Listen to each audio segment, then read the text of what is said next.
welcome back to the Brotagonists podcast. I am your bro host, Mason. I'm your bro host, Carter. Welcome back. Thanks for being here.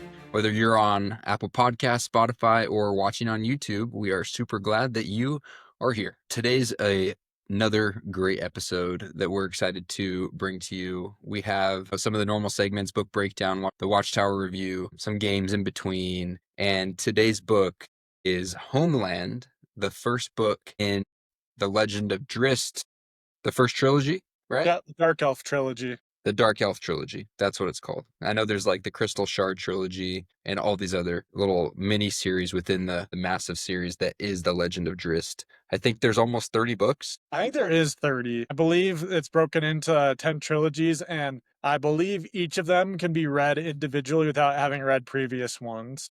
And, the most recommended place to start is Homeland, from what I can tell. But it's not the first in... That's correct. So Homeland is actually the prequel to the Crystal Shard. That's not the name of the trilogy. What the name of the first trilogy that was written, I believe, was the Icewind Dale trilogy. And I believe that one is considered to be the best and the first written. And Dark Elf was the prequel trilogy written to that. And I really enjoyed the Dark Elf trilogy. We're doing the Dark Elf trilogy, the first book, Homeland. And then we're going to go into a couple games. Hold your breath. I'm giving Mason some hold your breaths. He's going to give me some blind rankings in a segment after that. And then we're getting into the Watchtower review, which is covering that recent Dungeons and Dragons movie. Dungeons and Dragons Honor Among Thieves. That's it. So anyway, before we get into all that, Mason, what are you reading right now? I finally finished Howling Dark, the second book of the Sun Eater series. Okay.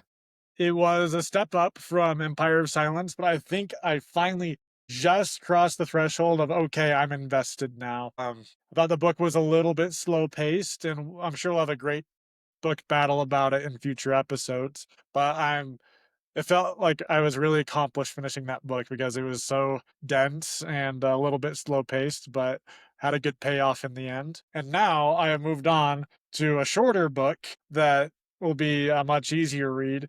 Is the Crystal Shard by R.A. Salvatore, which was the original Legend of Drizzt trilogy. And so far, it has been pretty good. I'm about 70 pages into it, and I've really enjoyed it so far. What I really like about these R.A. Salvatore books is they're pretty quick reads. I think they're usually 12-hour audiobooks if you don't speed it up at all, which is pretty quick. If you read personally to yourself too, they go quick. But at the same time, you get a full story.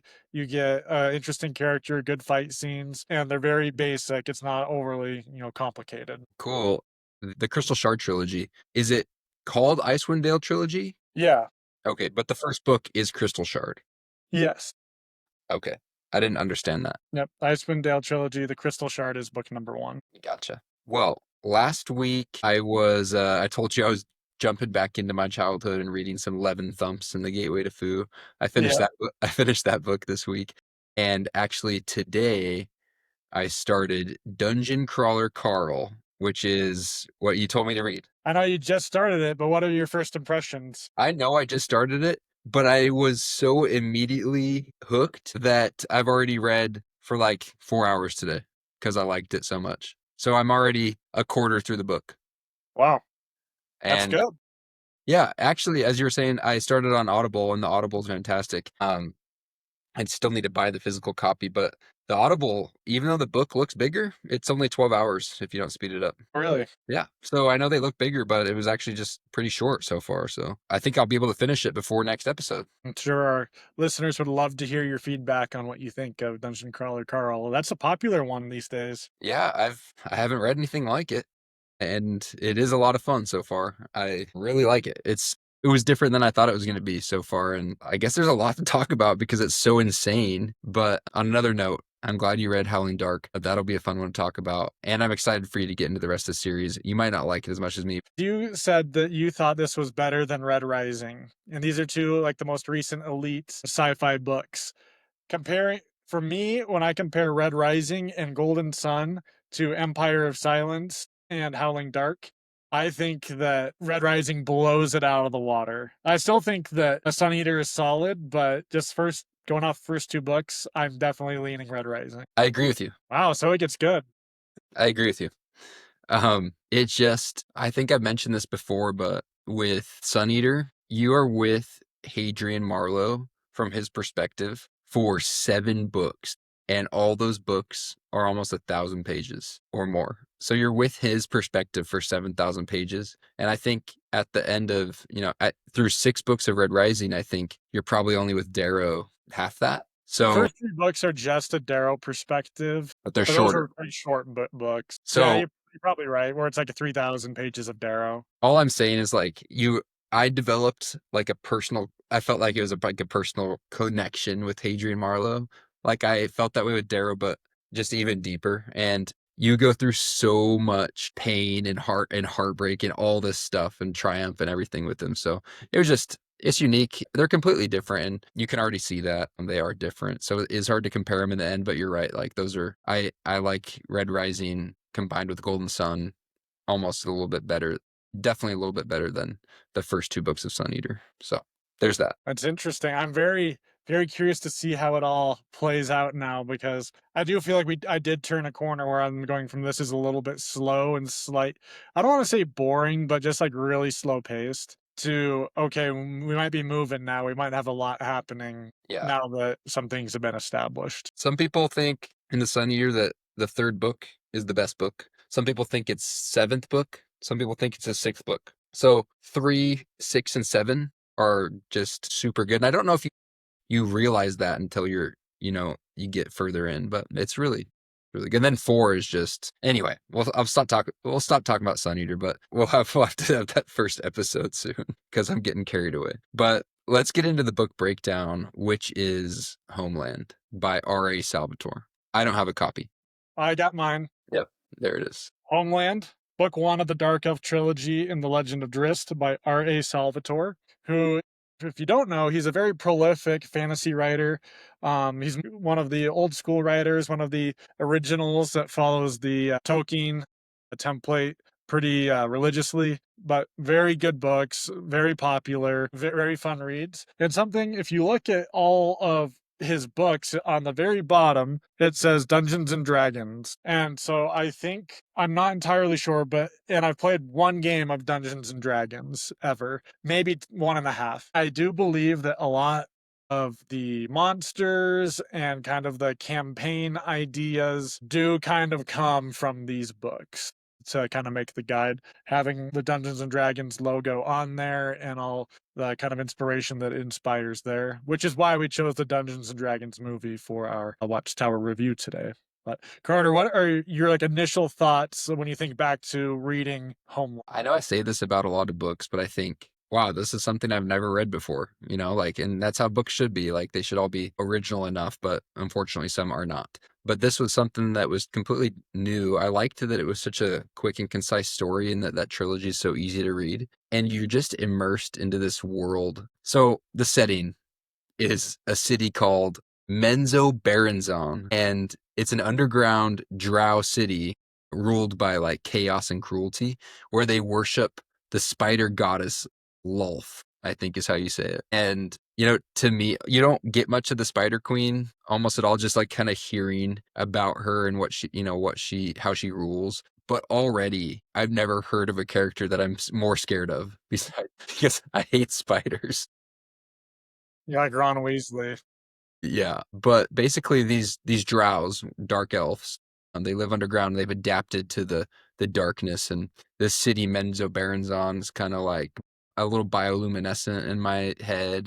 And there's all these caves and tunnels, and basically all the people care about that live there is power. There's houses, and like the houses are ranked according to how favored they are in the eyes of the spider goddess Lolth. And they're all fighting, all the houses, the drow houses are fighting for position or favor from the spider goddess. And there's just a lot of deception, murder, political maneuvering, and noble houses are constantly betraying each other and trying to climb the hierarchy. But it's not your typical fantasy kingdom. It's kind of like Game of Thrones meets cult underground elves. Yeah. No, I like it, a lot of the background you're given to kind of the setting of the Drow and Menzoberranzan. But let me read you the little synopsis I came up with.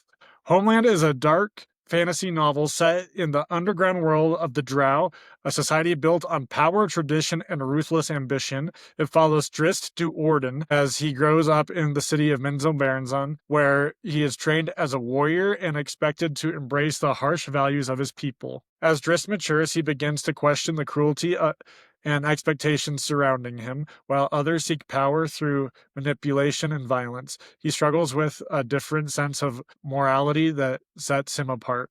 This internal conflict places him at odds with his culture and forces him to consider what kind of person he wants to become. Homeland explores themes of identity, individuality, challenge and the challenge of choosing your own path in a world that demands conformity, laying the groundwork for Drist's larger journey. Yeah, so you're Drist, you're born into this violence. Like, he's literally born during a hostile takeover of a house, basically, and this war between houses. And the funny thing about the wars is, like, isn't it illegal technically to battle each other? But spying and assassin is like secret. You have to kill everyone and leave no witnesses so they can't prove that it was you. That's right. It's kind of unspoken battle rules between houses, and if you're caught, then it's not good news. So he's immediately tied to, sacrifice and murder at the beginning. Or kind of right away from his birth, you understand, okay, this world is not safe, not even for a newborn. And, he just has this kind of good soul. Everyone around him is evil. And he's raised by just brutal figures.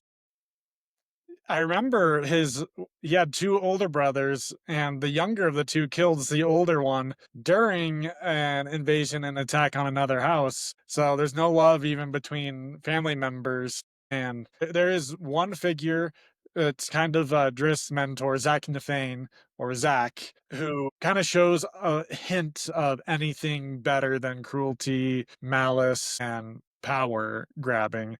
Or that it seems like he might have somewhat of a conscience and might have desires for Driss that aren't just him to murder and kill and plot and destroy. Yeah, I mean, Zach is sweet. He's like the most elite warrior in Drow society and just happens to be Drist's mentor and trains him how to be a warrior. You get towards the end of this book and even this series, and you're like, okay, it's hard to find a better swordsman, even though he's using scimitars, which is technically swords. It's hard to find a better swordsman than Drist Do'Urden, especially towards the end. Yeah, that is something is I love it, but at the same time I wish there was sometimes a little bit more of a challenge that Driss doesn't ever lose, and it doesn't seem like he's ever in danger of losing, except to Zach Nefane and their training, and even his older brother Demon, who he's definitely surpassed as far as skill as a warrior. What sets him apart in Drow society? Drist. I think that he questions things that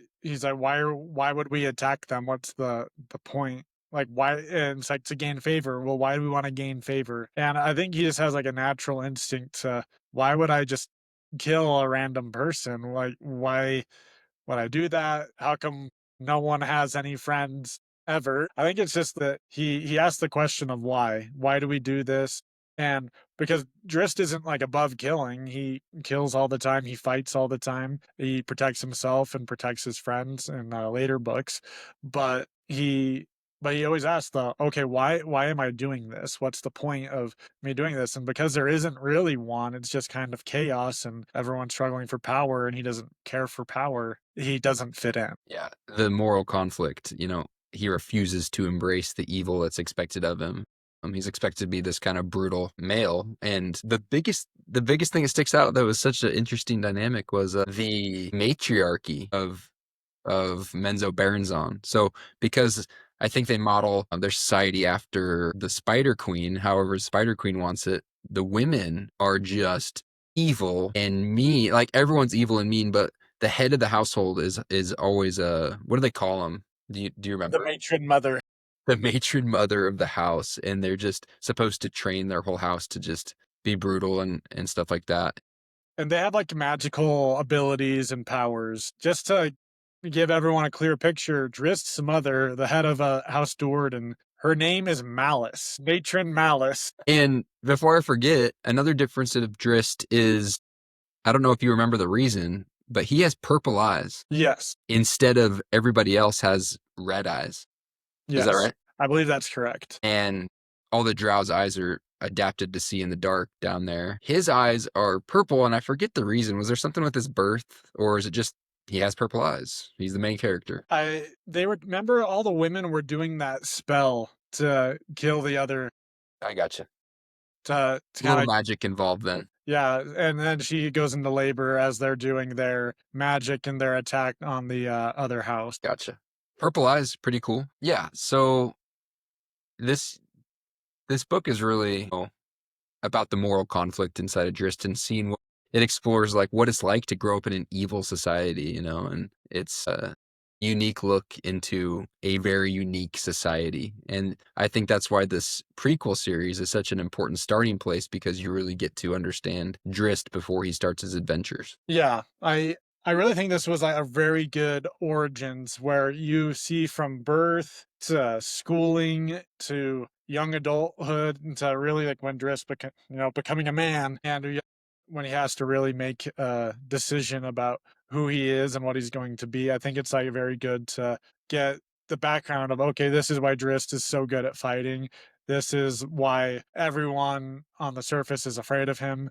And this is who he is as a character and how he developed to being like the one person in this society that has a conscience and has some set of morals other than I'm gonna do what the Spider Queen wants. Okay, let's get into my favorite character of the series. Can you show me the cover of the book again?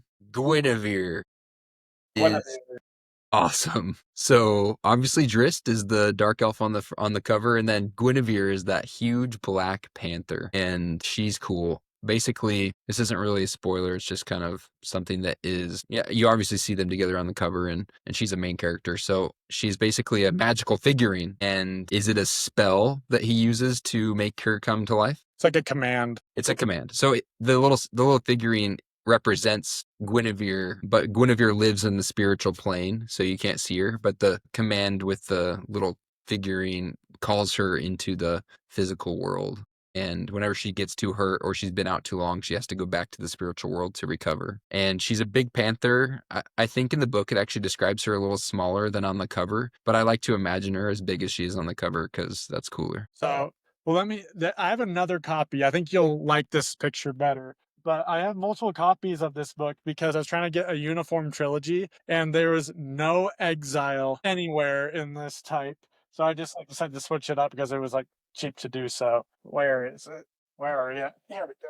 And to be honest, I kind of, Yeah. Yeah. So I've seen her smaller like she's smaller right there. But I like the updated cover because she's so huge. yeah. Which, if I was going to have a Black Panther, I'd want it to be the bigger version. And she just absolutely kills and destroys whatever she's fighting. And I feel like it makes more sense that she's bigger than she's described. And it also helps it seem a little bit more realistic when Drist takes on people like 1-on-7 because the Panther's able to take down one or two while he's just defending himself and then is able to step in. I mean, an immortal panther. It's sad when they're together and it's just them, and she has to go back to the spiritual plane to rest, so he has to be alone.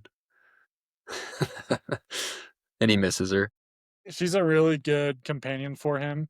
And I really like the figurine aspect of it. I almost want him to find like multiple figurines and have it be like a Pokemon, like Guinevere, I choose you. That's she's basically a Pokemon with like normal type moves. I really liked the kind of the academy that Drist goes to, where I feel like you see how you really get the what's the male's place in this culture, because not only are the women in charge, but they're also bigger and stronger.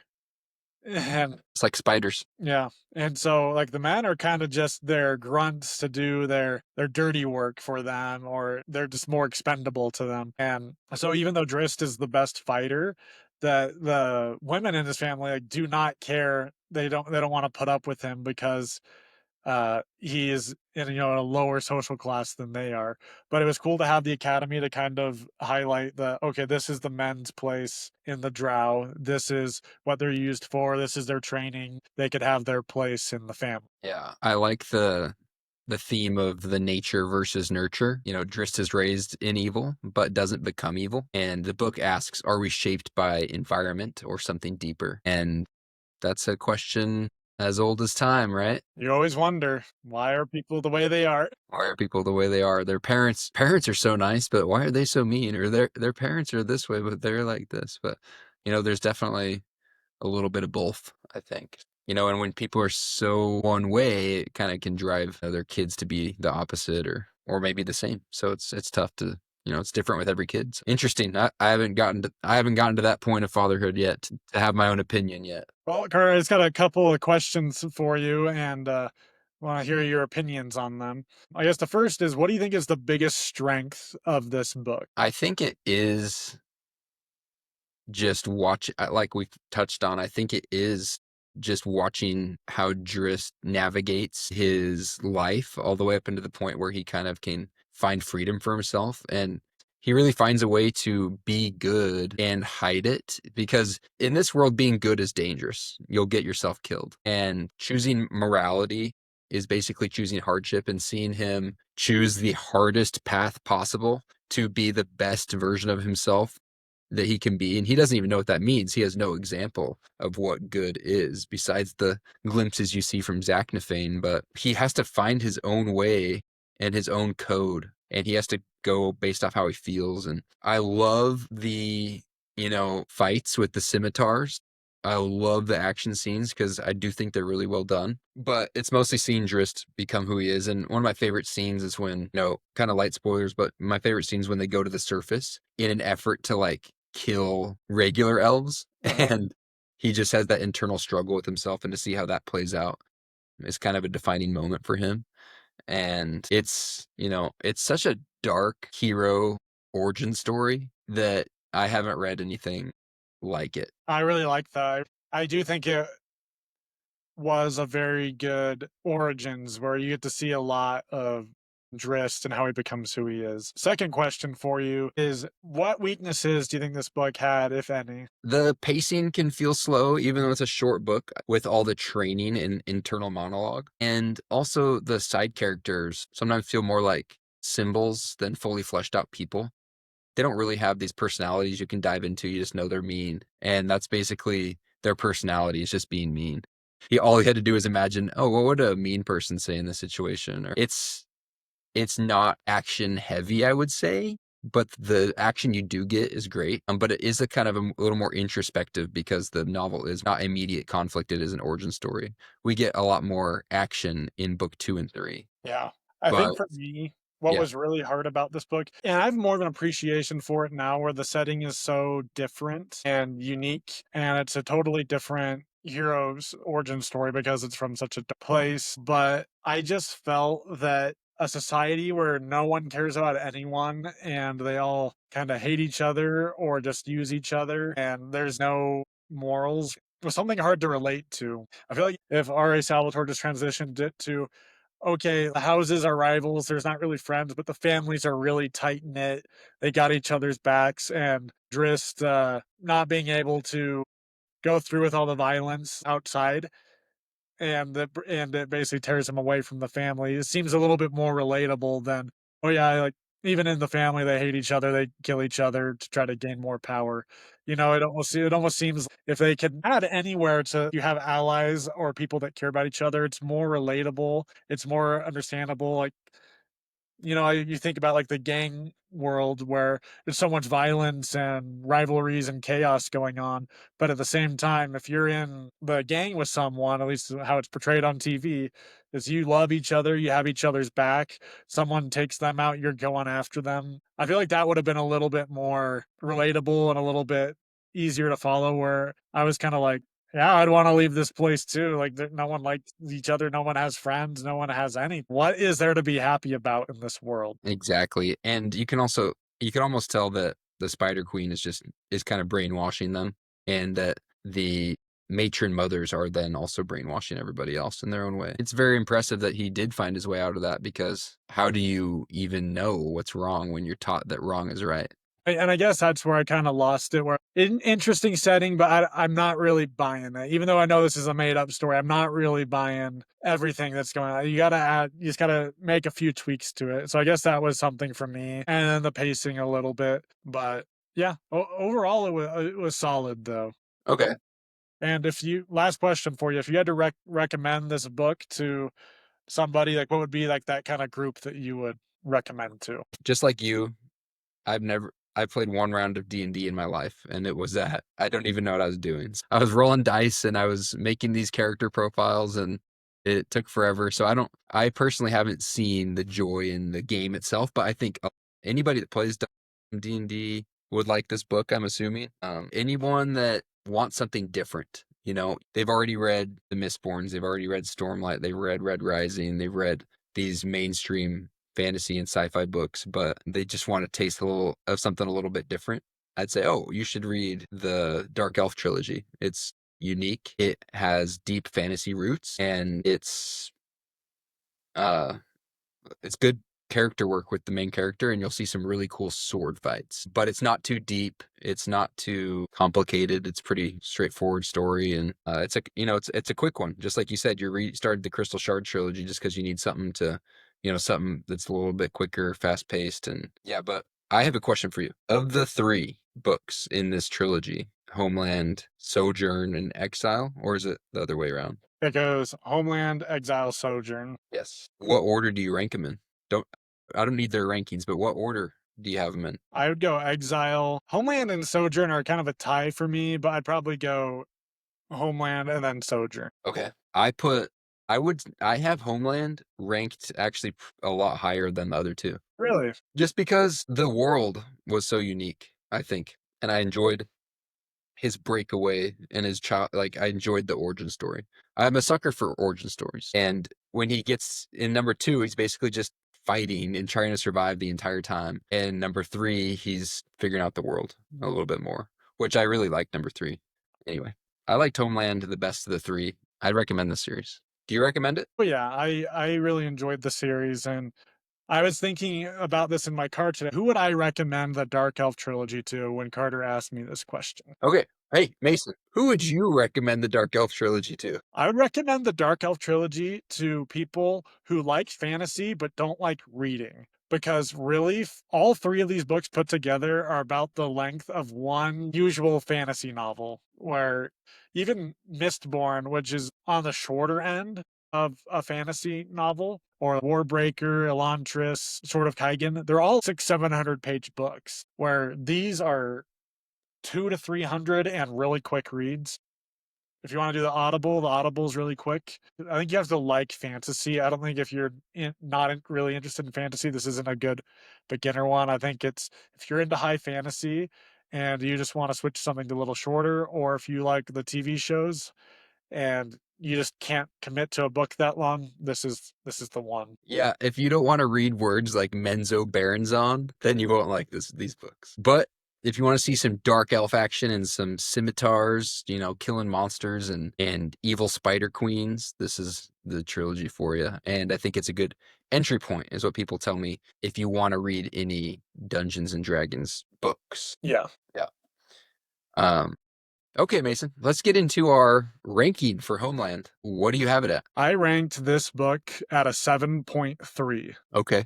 That's along the lines of where I ranked the second and third ones, but I have it at an 8. I think we could meet in the middle. I do think that this one does belong more in the sevens. Yeah. It's not for everybody, but it's a nice, solid, traditional. Yeah.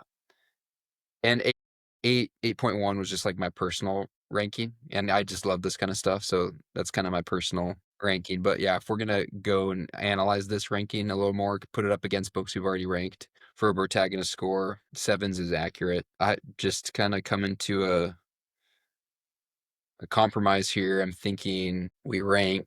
I'm gonna look up the Goodreads really quick. Oh yeah, yeah. I don't know if it's as strong as Babel, even though I enjoyed it more, but I think it's right there. 7.5, 7 point, something like a 7.5 or 6.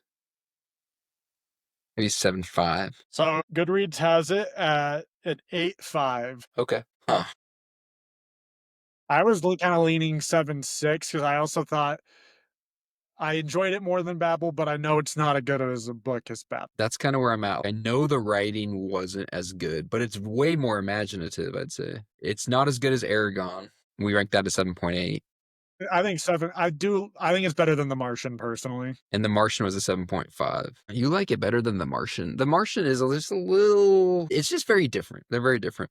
I would rank this book at a 7.6. I think it's the best of the trilogy, in my opinion, but you I'm don't think that. So, Yeah, but well, I'm guessing our ranking. I don't think I ranked any of the books here above an 8. I might have given Exile like an 8.2, but I'm sure all of our rankings for these books are gonna be yeah. in the sevens. But I'm happy with the 7.6. Okay. I'm happy with it. I'm kind of between a 7 and a 7.5, but I like 7.6 for just pure originality. There you have it, Protagonist Nation. As Carter and I are wearing our Protagonist T-shirts, the official Protagonist ranking for Homeland by R.A. Salvatore is a 7.6. Real solid score for a real solid book, and we highly recommend that you check it out. Very unique. Recommend. And that'll bring us to our next section where we're going to play a game of Hold Your Breath, and Carter's going to give me things I need to hold my breath to. For those of you that don't remember the game, Carter's going to create a scenario for me where I have to make decisions. And each time I stick with the original decision, I kind of have to hold my breath. Yes. I have 3 of them for you. Okay. We'll see how long you can hold your breath on each of these. Not that you're trying to hold your breath that long, but we'll see. We'll see if we'll see what you get stuck with here. Okay. I know we've gone over this topic before on fantasy swordsman, but hold your breath until I name a better swordsman than Drist de Warden. Okay. Okay. Ready? Okay. Randall Thor, Dalinar Kholin, Inigo Montoya, Kelsier, Link, Barristan Selmy, Lan Mandragoran, Aragorn, Geralt of Rivia, Adolin Kholin. I thought that one might get you. We're going specifically on the swordsman. Yep. Adolin Cohen's got him. Yeah, I mean nobody knows swords like Adolin Kholin. He could do what he wants to you. But Drist is just unreal. Like you're right. He never loses. He never loses. There's some hard ones in there. It's like, Dalinar is probably a better overall soldier, but swordsman. Mm-hmm. And yeah, he's like a top 5 at least fantasy swordsman. Yeah, 100%. Okay, are you ready? You need to catch your breath. I'm kind of got allergies right now, so it's hard to breathe. And so I'm already halfway suffocating before I start this. Okay. All right. Hold your breath until I name a villain more intimidating than Spider Queen Lolth. Okay. Ready, go. Pennywise, the clown, Thanos, the Joker, Homelander, the Balrog, Sauron, the Night King, Darth Vader. Okay. We're going off just pure intimidation. Yeah. And plus, A lot of those were better villains, but if we're going to this on intimidation, and Vader's got the Force intimidation. That should be a Force skill. all glory to Vader. But I was trying to think. I'm like, who would I rather have in front of me? Probably nobody. Just don't want a giant spider queen. Oh my gosh. I've looked up images of fan art and they are absolutely terrifying. Boy. Okay, this one might be. Did you hate Shelob as a kid? Yeah, I did. It was scary, but it was so cool, scary that I couldn't look away. Hold your breath until I name a character in fantasy. And I don't know how much you like Drist, but hold your breath until I name a character in fantasy that you like better than Drist. Okay. Okay. Ready, go. Okay. Aragon. I should have started with something different. I had them all lined up. But most of them actually are more likable than Drist because I think Drist is still suffering from kind of trying to find his identity. So his personality's a little bit non-existent still. I will admit, I totally thought you said Aragorn at first. So I was just like, dude, no one's better than Aragorn. Is it true for Aragon and Drist are probably pretty dang close. Aragon's a good character? Yeah. Yeah, that was a good one. I had some good ones in there like Geralt. I like Geralt better too. You would have had to save me with a Kaladin Stormblessed just in case. Yeah, exactly. Yeah, pretty much everyone on my list. like Drist for his skills and the world he's in and what he's doing, but his personality is still a little bit lacking for me. But anyway, I'm ready for the blind rankings. You did a good job on that. I think I agree with your choices there. All right, so for blind rankings today, the topic I decided are blind rank these 5 traditional fantasies, high fantasies. Okay. For broad strokes, follow Tolkien template. Broad strokes are high fantasy and what most people would consider like, oh yeah, that's like a traditional, not want to say mainstream, but broad strokes fantasy. It's not getting into the historical fiction with a hint of fantasy. It's not a romantasy. It's all traditional. Pure traditional fantasy. All right. Are these all published like before 2000s, or are there some like the I would I don't know about one of them. I would say all the others have been published before the year 2000 or 2010. okay. All right. Pure fantasies. All right, number 1, The Sword of Destiny, which is the second book in the Witcher series for those. Yeah. Yeah. Sword of Destiny. Wow. I think you're gonna pull out some thinkers here. I it's just it's a lot of short stories, so I'm gonna put it at number 4 because I'm gonna wait for a surprise in there. Because normally I think I'd put it at number 5 if I'm expecting some of the ones I'm expecting, but I'm gonna put it at number 4. All right, up next, which one do I want to give you? We'll go back to our Legend of Drizzt, Dark Elf, Exile, which was my favorite, but not yours of the trilogy. You know, I actually enjoyed reading The Sword of Destiny better than Exile. I'm gonna put Exile at 5. Up next, we have Return of the King, book number 3 in Lord of the Rings. Return of the King. It's been a while since I read it, but I know it deeply. I'm waiting for another one for one. I'm going to put Return of the King at number 2. But I mean, as far as culminations of a trilogy go, that's as good as it gets. All right, up next, we have Memory of Light, the Oh, concluding book, book number 14 of the Wheel of Time. so good. People can't even come at me for this unless they've read all the way through. And I don't know if a lot of people have read all the way through that series. I'm going to put it at number 1, actually. All right. Okay, I'm ready for my third. All right. So no matter what, this is going at number 3, and I don't think you're going to be happy with it. It's The Hobbit, isn't it? No, it's the Sword of Shannara. The Sword. No. Sword of Shannara. You know, I can't really judge much. I can judge the book, but not the series too well. It just was not at all what I thought it was going to be. But at the same time, very similar to something I've read in the past. It definitely follows the Lord of the Rings template quite a bit, Yeah. but it's not nearly as good. I actually really liked Sword of Shannara quite a bit, but there's definitely better ones out there. I'm actually happy with my list. I would just move Sword of Destiny ahead of Sword of Shannara. But as far as novels go, Sword of Shannara is better because Sword of Destiny is not really a novel. It's just a kind of a collection. It's like a little Bible of stories. And Exile was my least favorite of the 3 Dark Elf trilogy. Interesting. So just to summarize, Carter's blind rankings went number 1, Memory of Light, book number 14 of the Wheel of Time. Number 2 was Return of the King, book number 3 of Lord of the Rings. Sword of Shannara, book number 1 in the Shannara Chronicles. Excuse me.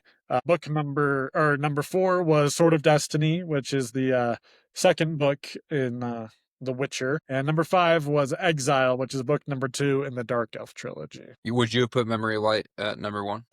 Dude, that is such a hard. It's so hard because Wheel of Time is so much longer than Lord of the Rings, and it has a lot of ups and downs. But it's an amazing conclusion. It's an amazing, amazing book, and it just brings together so many things from all 14 books to conclude it, and it's so epic. And I loved that book. I think it's one of Brandon Sanderson's best books ever.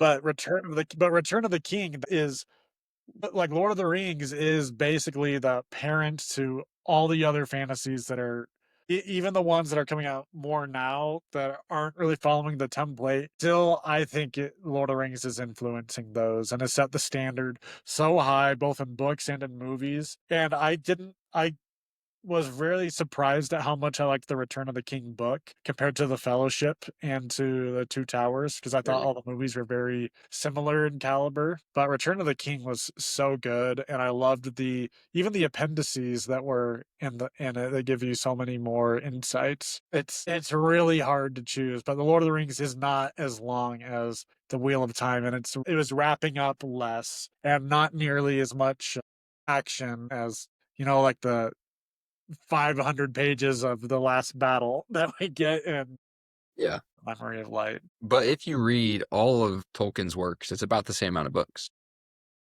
Yeah, but most people haven't. It's all Even Middle-earth. even me, I have another 4 of Tolkien's works going in it this year, and I would say that's more than most people do. And a lot of those books weren't really finished by him; like they were written, and then they kind of pieced Yeah. them together and published them. Yeah. Well, What would you? What would you? For me, it's impossible to decide. I would put Memory of Light. I'm just gonna go off when I can't decide. I go off enjoyability, and I think the writing style of Brandon Sanderson was a little more captivating than Tolkien's. But yeah, I mean, I'm not. I would put Return of the King at number 2, Memory of Light at number 1. The only thing I would have changed was shift everything up a spot at the end and put Sword of Shannara at number 5. I just felt so bored during Sword of Shannara. I don't know why. I was just so bored. But I liked it for what it was. I'm not mad that I read it. It was a good suggestion. I'm glad that I read it because it is one of those series I felt like I had to read eventually.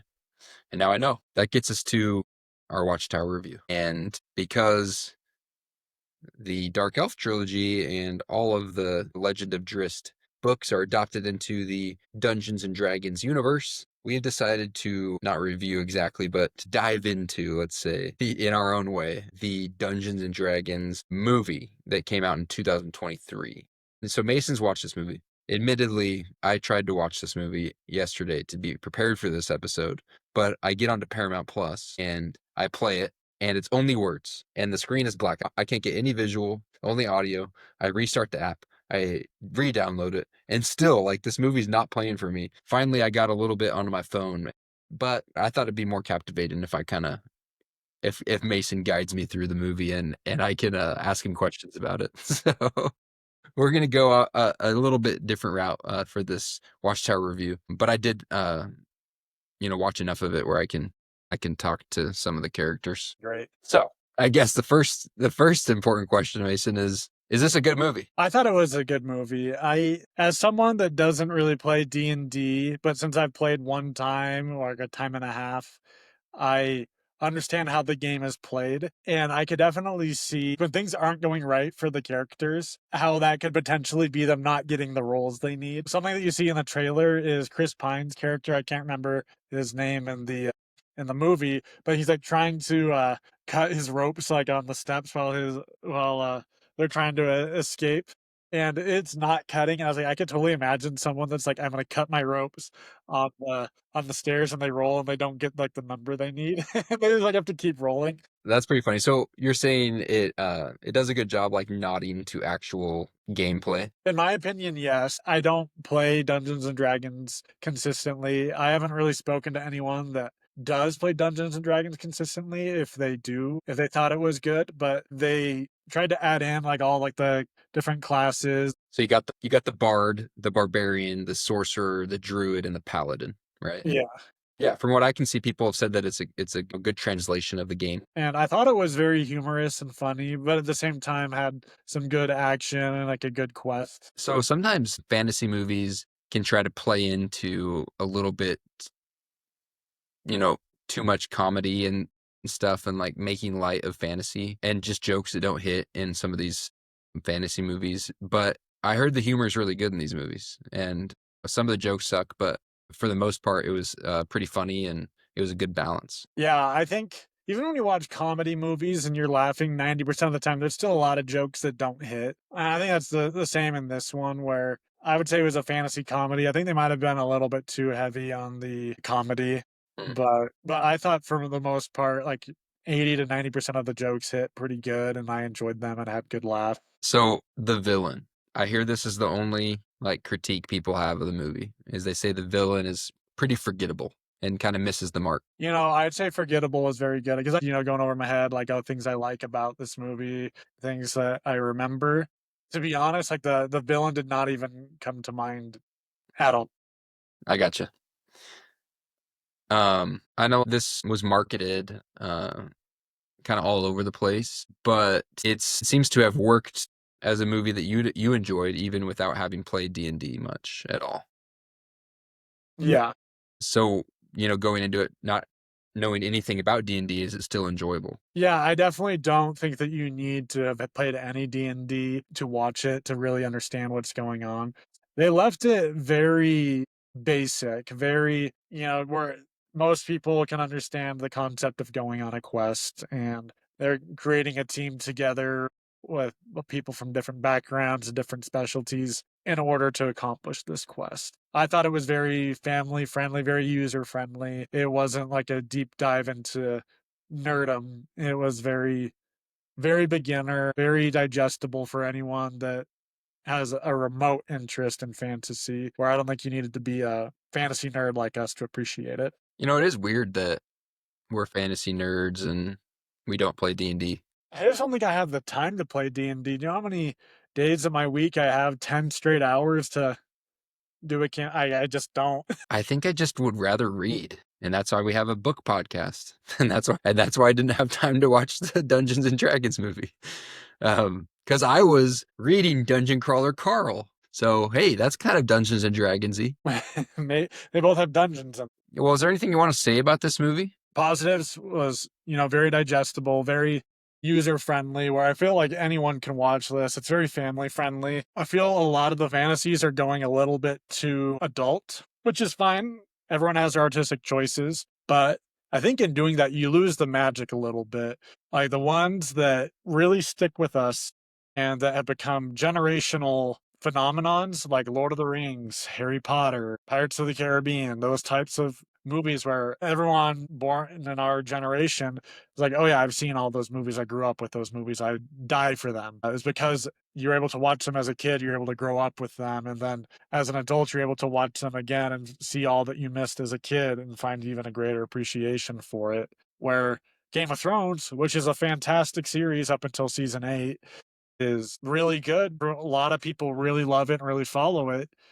But because I didn't grow up with Game of Thrones and my parents would never let me watch that as a kid, I wonder why. most other kids probably wouldn't be allowed to watch that until at least high school. I think the not growing up with it, it doesn't ever have like the same generational impact.